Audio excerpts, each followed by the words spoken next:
হয়েছি, আমাদের ফ্যামিলির কোনো নিরাপত্তাই বাংলাদেশে ছিল না।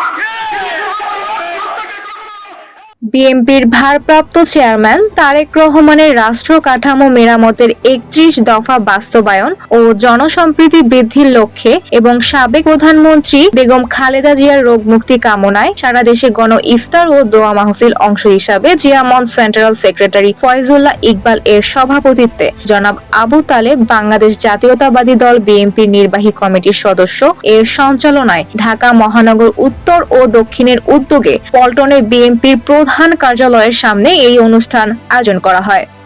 গণ ইফতার ও দোয়া মাহফিলের প্রধান অতিথি হিসাবে উপস্থিত ছিলেন বিএনপির জাতীয় স্থায়ী কমিটির সদস্য বাবু গয়েশ চন্দ্র রায়। অনুষ্ঠানে প্রধান বক্তা হিসাবে উপস্থিত ছিলেন বিএনপির ভাইস চেয়ারম্যান বরকতুল্লাহ বুলু।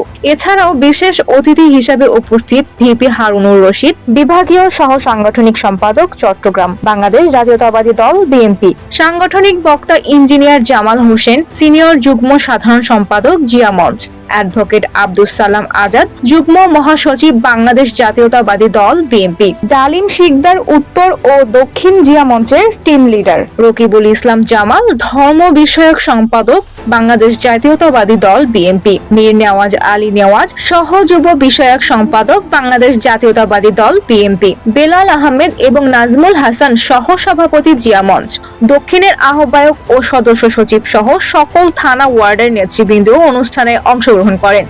এই উদ্যোগের মাধ্যমে দেশব্যাপী জনগণের মধ্যে বিএনপির প্রতি সমর্থন বৃদ্ধি ও রাজনৈতিক কার্যক্রমের প্রসার ঘটানোর লক্ষ্য অর্জনের উদ্দেশ্য ছিল। প্রধান অতিথি তার বক্তব্যে বলেন, ৩১ দফা বাস্তবায়ন এখন আমাদের দায়িত্ব। প্রত্যেকের ঘরে ঘরে ৩১ দফা লিফলেট পৌঁছে দিতে হবে। তিনি জিয়া মঞ্চকে বলেন, সকলকে ধন্যবাদ এত সুন্দর একটি আয়োজন করার জন্য। আশা করি জিয়া মঞ্চ দ্রুত অঙ্গ সংগঠনের রূপ নেবে এবং দেশব্যাপী কার্যক্রম প্রসারিত হবে। প্রধান বক্তা জিয়া মঞ্চের সকল কার্যক্রমকে স্বাগত জানিয়ে বলেন, জিয়া মঞ্চের কর্মকাণ্ড দেশের জনগণের জন্য অত্যন্ত গুরুত্বপূর্ণ। আমি আশা করি জিয়া মঞ্চ অঙ্গ সংগঠনে রূপান্তরিত হয়ে দ্রুত কার্যক্রম শুরু করবে। মহানগর উত্তরের সদস্য সচিব জাবেদ খান তার বক্তব্যে বলেন, আমরা ১৭ বছর ধরে যেই কষ্টের সম্মুখীন হয়েছি তা জনগণের কাছে তুলে ধরার জন্য আমাদের একত্রিত হওয়া দরকার। এখন সময় এসেছে জিয়া মঞ্চ যেন তার অঙ্গ সংগঠনের রূপ নেয় এবং বৃহত্তর আন্দোলনে পরিণত হয়। আমাদের একটাই অনুরোধ, আমাদের জিয়া মঞ্চ সহযোগী সংগঠনটাকে অঙ্গ সংগঠনে রূপান্তরিত করার জন্য আন্দোলন সংগ্রামে জিয়া মঞ্চের সকল নেতাকর্মী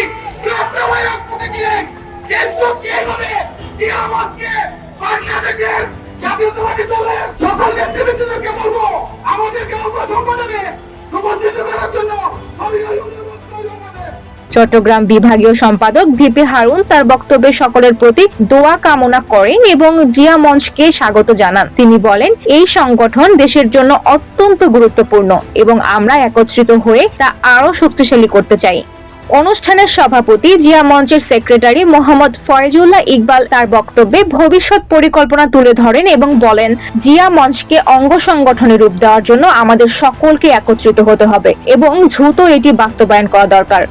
জিয়া মঞ্চ কেন্দ্রীয় কমিটির টিম প্রধান ডালিম শিকদার তার বক্তব্যে বলেন, গত 15 বছরে দেশের জনগণের উপর যত অন্যায় হয়েছে তার বিচার এখন সময়ের দাবি। আমরা অবিলম্বে সকল অন্যায়ের বিচার চাই এবং দ্রুত জাতীয় নির্বাচন দাবি করছি।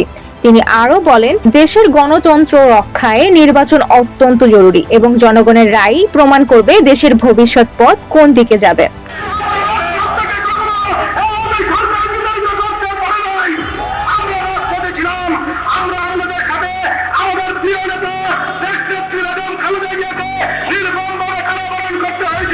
শেষে সাংগঠনিক বক্তা ইঞ্জিনিয়ার জামাল হোসেন দিক নির্দেশনামূলক বক্তব্য রাখেন।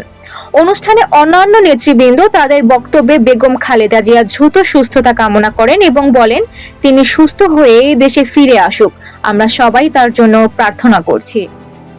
ফাল্গুনিয়া আরা, তরঙ্গ টিভি, ঢাকা।